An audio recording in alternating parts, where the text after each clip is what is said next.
Hey my loves, welcome back for another video. If you're tuning in for the first time, I'm Ashley and today I'm going to be teaching you how to slay your curly lace wigs from start to finish. This video comes courtesy of OMG Queen and they sent over this gorgeous curly lace wig, and of course all the details and the link to shop are in the description box. So for starters, they send you a nice package. This is the box that the wig comes in, and inside of course they included a few free goodies.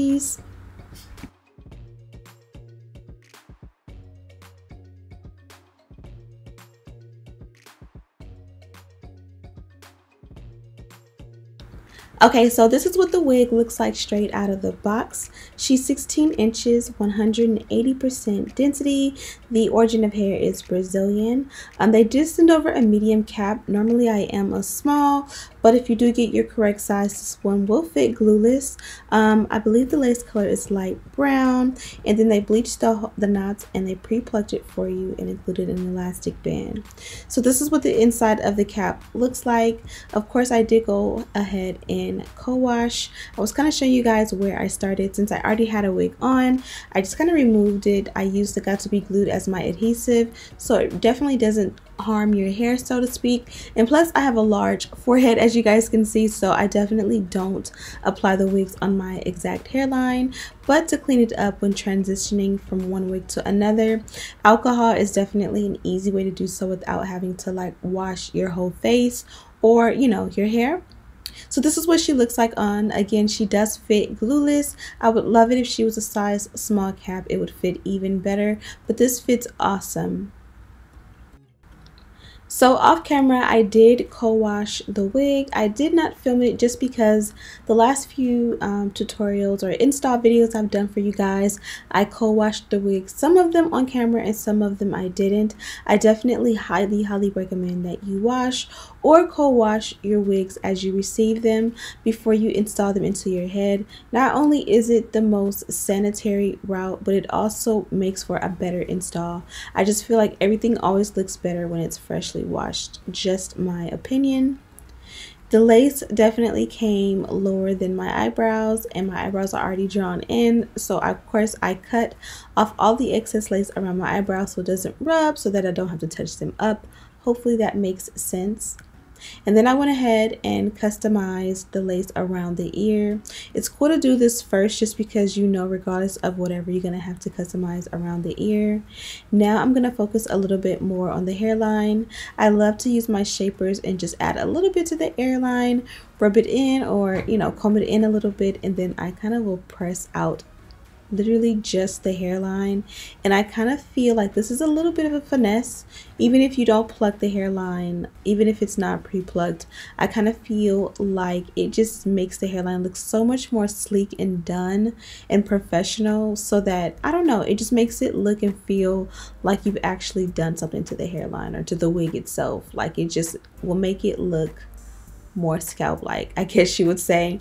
And hopefully you guys can see the difference. I still am gonna wear the wig curly, but just the root and like where it would pretty much appear like it's growing out of its scalp definitely needs to look a little bit more straight and root like, opposed to being like thick and curly. Now here I am using a different product to go ahead and bond this one down.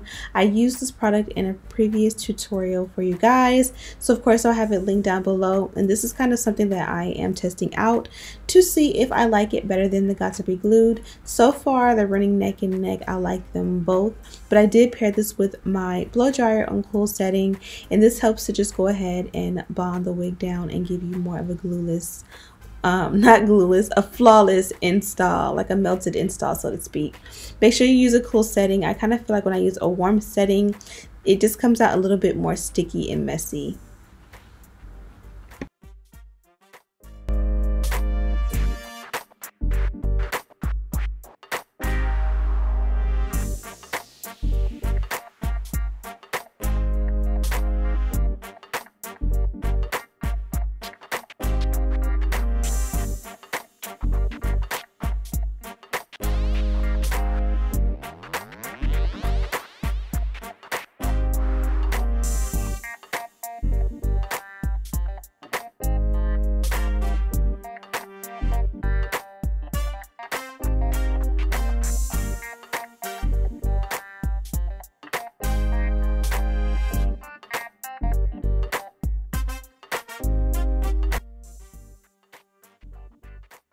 So now that I have the wig bonded down, I'm just going in with an eyebrow razor and I'm just going to remove the excess lace.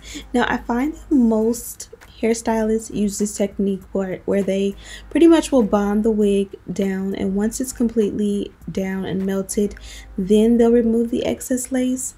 Some people do it that way, but I kind of feel like, I don't know, it's a little bit easier for me whenever I cut the excess lace first and then bond it down. I just kind of feel like I get a cleaner install and I don't have that much to clean up. With this way, I kind of feel like sometimes I'll add a little bit more adhesive in front of where I want to cut, and then you have to clean it up pretty much off of your forehead, and then you also have to go in and kind of, you see where it's a little bit white, you have to go in and touch up your bond and pretty much spray down a little bit more with your glue of choice. And I think it's all about technique and practice. I think the more I do it, like sometimes I'll do it super amazing and it'll come out flawless, and sometimes I'll do it and it's a little bit messy. Today wasn't definitely my best work as far as getting it right on the first try, but of course this is all about practice and trial and error, and I'm pretty sure pretty soon I'll be installing like a pro with this technique, and all of this whip while they're, you know, complaining about it will be a thing of the past.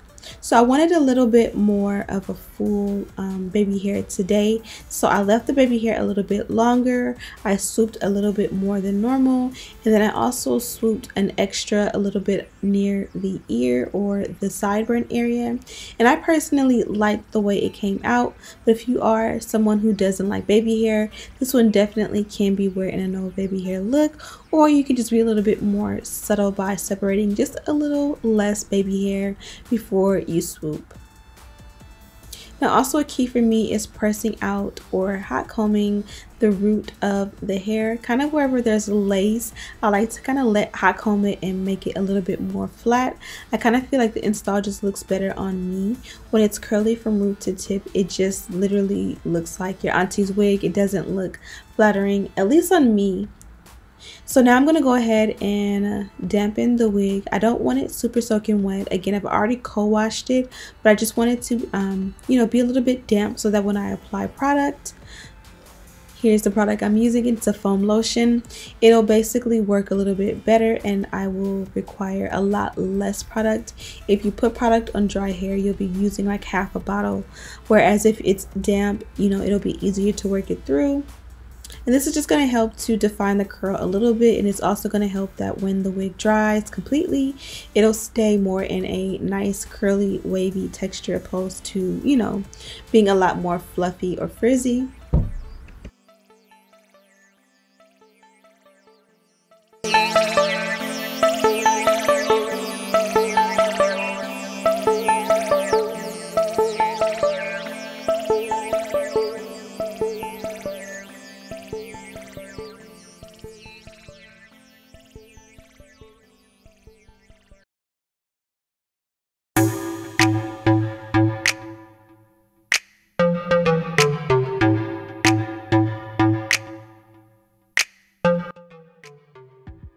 So this is a quick tip. I take an oil sheen and I'll spray it over the hair once I'm done with my styling products. And this is just for those of us who like a wet look that always remains wet.